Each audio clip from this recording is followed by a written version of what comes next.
করেছি। আমাদের চেয়ারম্যান একমাত্র এমএলএ, সারা রাজ্যের একমাত্র বিরোধী এমএলএ, যিনি বিজেপি তৃণমূল উভয়ের বিরুদ্ধে একমাত্র বিধানসভায় দাঁড়িয়ে লড়াই করেন। আর আমরা আশাবাদী যে আগামীকাল হারোয়া থেকেও আরেকজন আমাদের এমএলএ নির্বাচিত হয়ে বিধানসভায় যাবেন, ওই নওশাদ সিদ্দিকীর পাশে দাঁড়িয়ে পিয়ারুল ইসলাম নওশাদ সিদ্দিকীর সঙ্গে একই গলায় গলা মিলিয়ে ছাত্রদের দাবি, সাধারণ মানুষের দাবিতে বারবার করে বিধানসভায় আওয়াজ তুলবেন। এই আশা আমরা আজকের পথসভা থেকে রাখি। আমি যে কথা বলছিলাম যে আমাদের চেয়ারম্যান এমএলএ বিধায়ক নওশাদ সিদ্দিকী একমাত্র এমএলএ যিনি সারা রাজ্যের বুকে দাঁড়িয়ে ওখানে যখন প্রশ্ন করেন বিধানসভার মধ্যে, তখন মন্ত্রীরা তার প্রশ্ন শুনে পাশে তার হাতটা টিপে ধরে, যে সব বলো না, কোনো উত্তর দিতে পারবো না, তুমি পরে বাইরে জিজ্ঞাসা করো, আমি খুঁজে মাসখানেক পরে তোমাকে উত্তর দেব। তিনি মন্ত্রীদেরকে যা প্রশ্ন করেন কোনো মন্ত্রীর কাছে তার উত্তর থাকে না, মুখ্যমন্ত্রীও তার প্রশ্নের উত্তর দিতে পারেন না।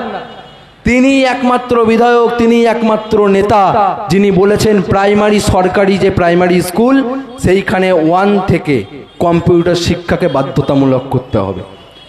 আপনি প্রাইভেট স্কুলগুলোয় যাবেন, ঝাঁ চকচকে স্কুল, ইউসুফ বলার সময় বলছিল, আমি শুনছিলাম লাইভে, সেখানে লক্ষ লক্ষ টাকা ডোনেশন, মাসে মাসে হাজার হাজার টাকা ডোনেশন দিয়ে আপনি আপনার ছেলে মেয়েদেরকে পড়াচ্ছেন, কিন্তু সরকারের দায়িত্ব আপনার ছেলে মেয়েদেরকে পড়াশোনা ফ্রিতে করানোর, সরকার সেই দায়ভার নিচ্ছে না।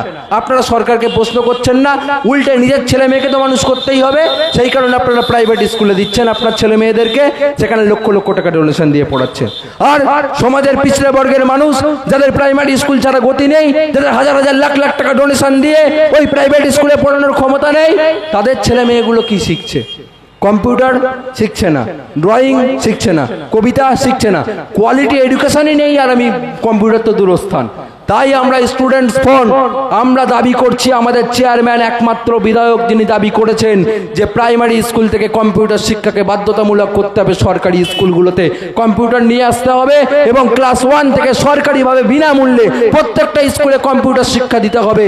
এই দাবি আমরা স্টুডেন্টস ফ্রন্ট করছি আমাদের প্রতিষ্ঠা দিবস উদযাপনের প্রাক লগ্নে। তাই আপনারা আমাদের প্রতিষ্ঠা দিবস উদযাপনকে সফল করুন, এই আহ্বান, এই আশা আপনাদের কাছে রাখবো। আগামী 27 নভেম্বর তিলোত্তমা নগর শহীদ আনিস খান মঞ্চ, কদম্বগাছি, উত্তর 24 পরগনায় আমাদের প্রতিষ্ঠা দিবস উদযাপন হবে। প্রধান অতিথি হিসেবে উপস্থিত থাকবেন ইন্ডিয়ান সেকুলার ফ্রন্টের বিধায়ক চেয়ারম্যান পিরজাদা নওশাদ সিদ্দিকী। এছাড়াও উপস্থিত থাকবেন শহীদ আনিস খানের পরিবারের পক্ষ থেকে, শহীদ আনিস খানের পিতা উপস্থিত থাকবেন এবং তিলোত্তমার পরিবার থেকেও আমরা শুভেচ্ছা বার্তা আনবো আগামী রবিবার গিয়ে। সেই সমস্ত লড়াইকে একত্রিত করে যারা দীর্ঘদিন ধরে ধর্মতলার বুকে চাকরি না পেয়ে বসে রয়েছে তাদের লড়াইয়ে যেমন সংহতি থাকবে, তেমন তিলোত্তমার মা বাবা এখনো বিচার পায়নি তার লড়াইয়েও আমাদের সংহতি থাকবে। এই সমস্ত লড়াই এক রাস্তায় মিলবে সেদিনকে কদম্বগাছি তিলোত্তমা নগরে।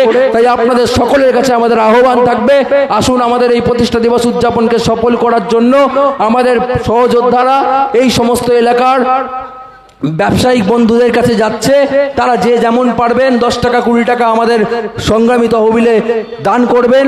আমরা আপনাদের এই ক্ষুদ্র সাহায্য নিয়ে আমাদের এই প্রতিষ্ঠা বার্ষিকী উদযাপনকে সফল করব, এই আশা রাখি।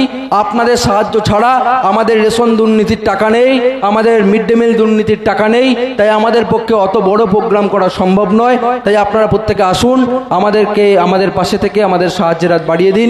এই বলে আমি আমার বক্তব্য শেষ করলাম। সকলকে আরও একবার সংগ্রামী অভিনন্দন, ধন্যবাদ।